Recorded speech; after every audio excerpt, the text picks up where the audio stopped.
Sway there, guys, it's Metro, and today we are taking a look at the silver final encounter in Pokemon Crystal KAIZO.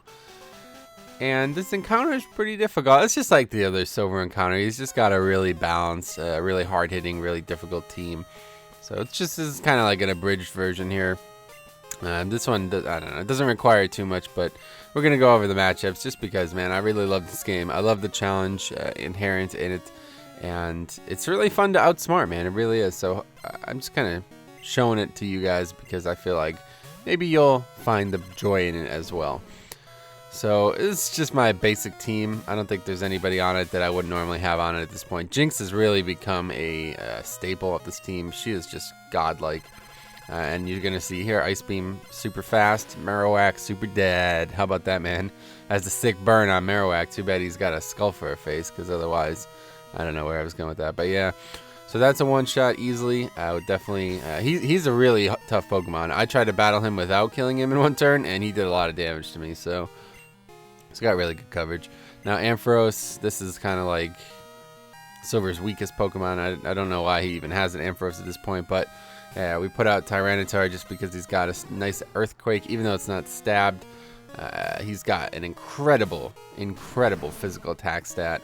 And obviously he's going to be very strong against anything AMPHAROS can do typically, but he does have Iron Tail, which I don't think is ever really a threat.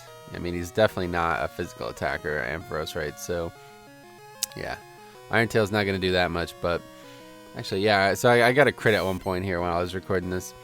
If you just stab, it's dead, right? Like a stab Earthquake from a hard hitter would just take him out in one shot. He's really not a very good Pokemon at this point, AMPHAROS. He's cool like in the 60s, but when you're 105, you're kind of getting outclassed here. But yeah, Iron Tail. So did I miss there? Is that what happened? No, yeah, speed tie. That's what it was. Yeah, so these two are actually in a speed tie. I noticed it a few times when I did the battles. Sometimes I go first, sometimes he goes first. I mean, unless maybe he's got a Quick Claw or something like that. I mean, I guess that could be it too, but it just seemed really bizarre. I wouldn't have expected an electric Pokemon to have a Quick Claw, even a slower one like AMPHAROS.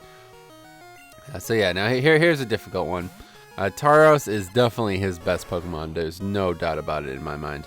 This thing is really bulky, does a ton of damage, and yeah, it's just... I think it has rest as well, like rest and heal and stuff, so that's not not advantageous for me in any way.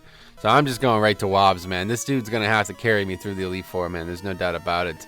The Elite Four are really tough, man. I started trying them the other night, and they are... Oh, God, it's going to be interesting. I'm not even sure what I'm going to do in terms of recording for the Elite Four. I might just try to do one long video, I guess, because you have to take them all out at once, right, in this game. That's a big deal, so... but there you see Counter just absolutely massacre. I mean, it's so easy when you can manipulate it. Like, when you... can piece together the AI perfectly like that, Wobbuffet is the best Pokemon in the video game. I wish it was this good in the regular game. I mean, hell, maybe it is. I've never even tried it before. Maybe I should. We'll see. Rejuve's coming out soon. I'm going to pick that back up as soon as that's out, guys. If you're following this channel, interested in that, you can stay tuned to that. I started working on Twitter again, so I'm going to be building that up again. And then, yeah, I'm going to remake all the Rejuve guides, too. So, yeah, try to... Wait, did I mess this up? Okay, no, yeah, I got Mirror Coat off here. At one point, I messed this up. I used Counter instead because I think the Typhlosion had something that I thought I was gonna see. But yeah, so there you go. That's Wobbuffet right there, guys. He just one-shot 2 Pokemon. You know what I'm saying? That's it's not an easy task in this game. It's something that only a few can do. Even the best. I mean, because these guys are higher level than me, and I'm level 100. What does that say?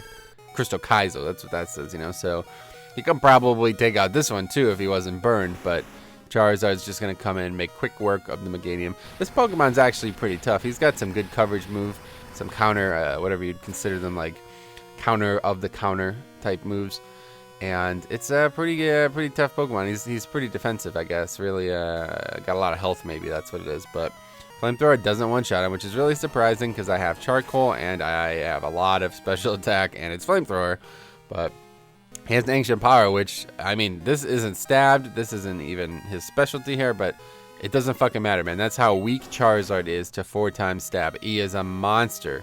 Any rock move is going to absolutely get take him out. There's no way, if, ands, or buts. I probably should have just played Jinx in the first place, because even if I didn't one-shot him, she's not 4 times weak to the rock move, so she probably would have survived, but I don't know. I like Charizard a lot, man. He's one of my favorite Pokemon. In fact, when I redo the playthrough on Rejuve, I'm probably going to pick Charizard. We'll see.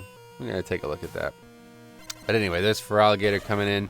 Now, typically, I'd have the Executor on the team, but I need a Pikachu on this team because I need to have Flash. This cave requires Flash. I mean, you can do it without it, I think, but it's not. I wouldn't I wouldn't do it without it. It was very dark. And I'm scared of the dark, guys. I don't know if you know that about me, but if I close my eyes, oh my god, Jesus Christ. Yeah, I'm sorry that I had to do that in the video, but I just tried it thinking it wouldn't come out bad, but yeah, that's how it is. So now Lantern's really weak. In fact, this is the last I'm pretty sure this is the last time we're going to see Lantern in this series. He did well because he's got so much health, but at this point in the Elite Four, that's just not something that matters anymore. Like, he gets really lucky here because the Paralyze allowing him to go first, but on the Elite Four, man, you need speed. And if you don't have speed, it better be because it's a fucking Wobbuffet, alright? That's pretty much the only way I found a way to to reliably beat some of the Elite Four. Now, I haven't gotten very far. I've only beaten, I think, 2, and then I just quit because I don't want to see the whole thing through, but yeah, so that'll be the next video. We'll see. And then after you beat this guy, you have to fly in order to actually get to the Elite Four. So hopefully, if you guys are watching this, you have a flyer on your team or somebody that you can teach fly, because otherwise you have to go all the way back. It's so annoying, man. But anyway, that's Crystal KAIZO. Thanks for watching. If you guys have any questions, I'll happily answer them. If not, look forward to the Elite Four and then Pokemon Rejuvenation stuff coming again.